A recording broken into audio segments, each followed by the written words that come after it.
Life is pretty quiet for people living in these remote areas of Ogama and Oscoda County. This is a little piece of heaven out here. Solitude is the point for the people who live here, but within it lies a frustrating problem. They cannot get access to landline phone service. It's so hard to believe that they can put a man on the moon, they can give you a heart transplant, they can do anything under the sun except to give us a 3-digit exchange. This licensed telephone company sits just miles away from the unserviced areas. Glenn Wilson, the owner of the company, says he's been trying to provide service for these people for more than 2 years. I have a license for all zones and exchanges, okay? These people don't live in a zone or exchange. You could call it a black hole for phone service. 2 separate areas that overlap both Ogama and Oscoda counties, totaling more than 70 square miles. These people live in a donut hole. The West Branch Exchange goes north so far, the Rose City Exchange goes west so far, the mile comes down south so far, Roscommon and St. Helen come over, and you end up with a big donut hole where there is no telephone exchange. And that's been a huge concern for homeowners in the black holes. Something you think about every single day. Every day you worry.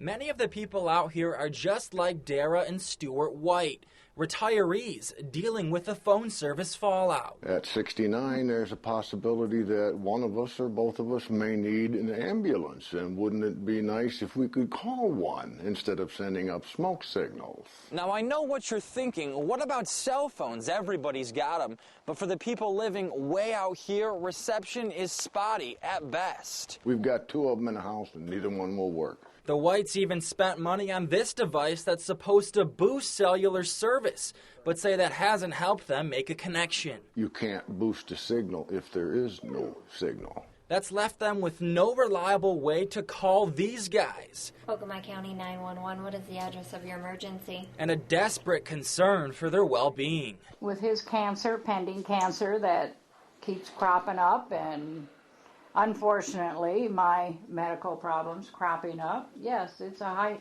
very high concern. Let's go back to the problem at hand. These areas don't have an assigned carrier to provide phone service. Glenn says it's up to the FCC to assign that carrier.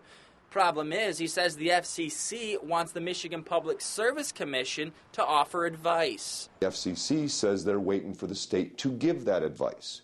Michigan is the only state that will not give that advice. This company says they've already spent thousands setting up service for these areas without any guarantees that they will be named the carrier. It's not about profit for a company. At some point, you have to look in the mirror and say, why am I doing what I'm doing? Until the issue is resolved, these Americans will have to wait and wonder when our nation will answer their call. We're both military. I'm Marine, he's Navy. We served our government. We've served our time. We've given ourselves to them. Why can't they give something back to us? What would I want to do if it was my mom or grandparents or family that was stranded out there with no way to call for help? When they feel that and they pick up the phone and they call the FCC, that's when the FCC is going to take action. In Ogama County, I'm Evan Dean for Northern Michigan's News Leader.